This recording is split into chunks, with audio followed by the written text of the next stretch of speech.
Branching in Xano is extremely useful if you want to separate your work between yourself and other team members. However, it can easily get messy.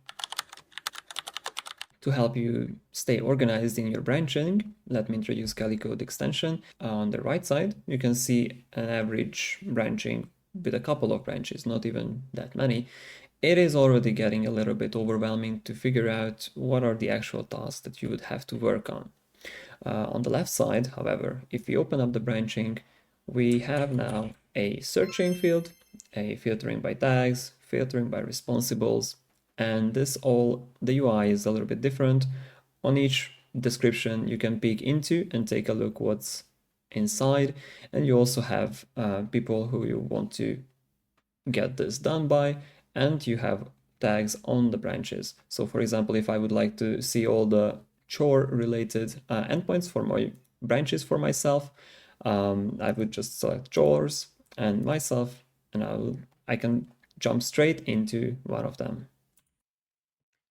One other long overdue feature request of Xano is actually to be able to set custom HTTP headers on the debugger to allow you to test your headers without actually pushing them. On the right side, you can see a very simple endpoint where I do check for a custom HTTP header, this X API key, and if this is not present or is incorrect value, then we would get an access denied error, as you can see here. On the left side, however, with the extension, now I have the option to actually set these custom headers. I have predefined it. There are a few important notes here, however. You cannot override the authorization headers if your endpoint is authorized, and a couple of other important headers so that debugger works as it is expected to.